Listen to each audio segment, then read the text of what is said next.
Well, good afternoon. My name is Neda from Virginia Tech, and I'm presenting to you today part of my PhD research on the dominant role of returners human mobility networks on urban energy consumption with Professor Taylor, my advisor at Georgia Tech.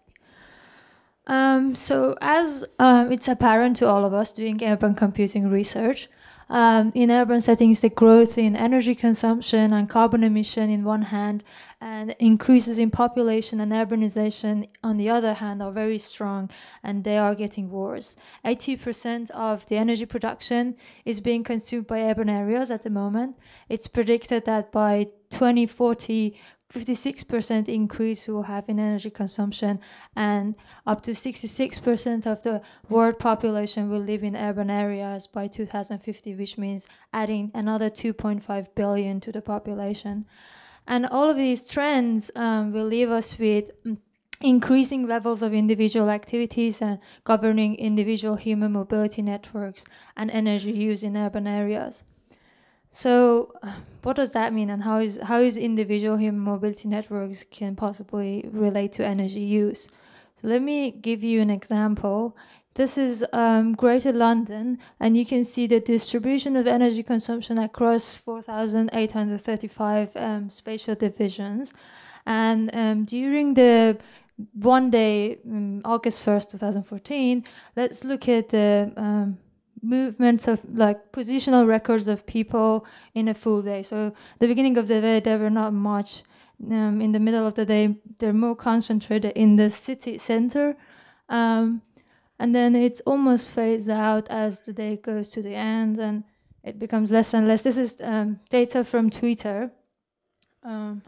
So if we look at try and look at one specific person in this case, and see how that person move around across the distribution of the energy consumption and spatial divisions, we'll see that person moves to a different location in the city, spends almost all of the day in that location, and at the end of the day, it sort of goes back, takes a different route, goes back to the same location.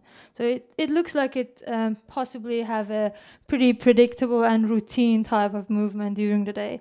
And there are lots of people with lots of different human mobility networks. So in the literature, there have been classifications of these human mobility networks in urban areas. So there have been classification to 17 distinct mobility motifs. And another recent paper, Nature paper, has defined the individual mobility networks to two types of people, calling them returners and explorers, which returners are those people who have very routine and predictable mobility pattern across two most frequently visited locations. And the other explorers are the ones who explore more different locations during the day and have a more star type of mobility network. So I'm more going to focus on the returners and explorer mobility pattern.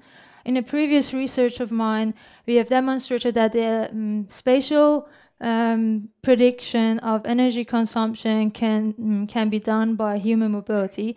We observed electricity consumption in Greater London across 4,835 spatial division over a year, looking at over 3 million electricity meters, and we were able to use human mobility as a covariate to predict spatially, using spatial autoregressive models, what would be the distribution of electricity in the city.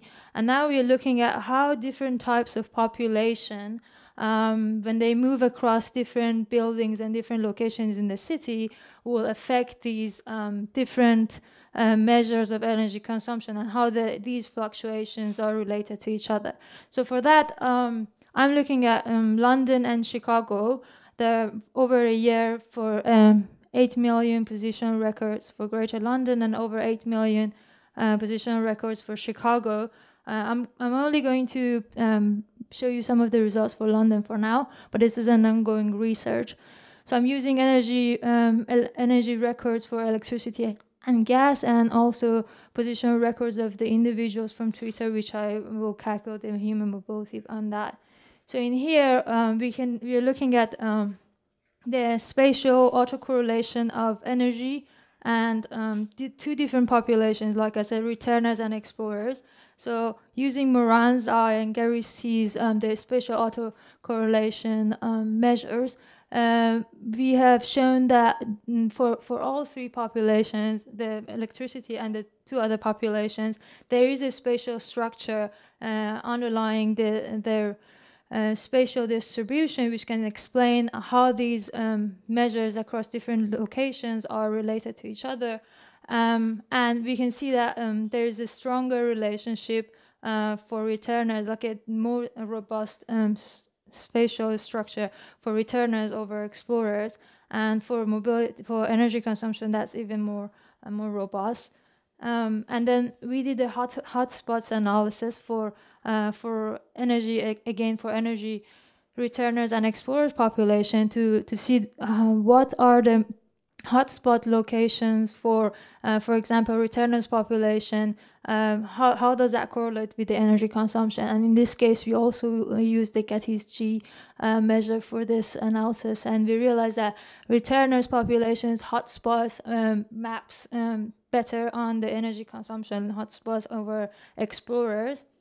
And then finally, we did a spatial regression analysis, and in this case, trying simple linear model and spatial lag and spatial error model to figure out which population can explain better and predict energy consumption better over the other.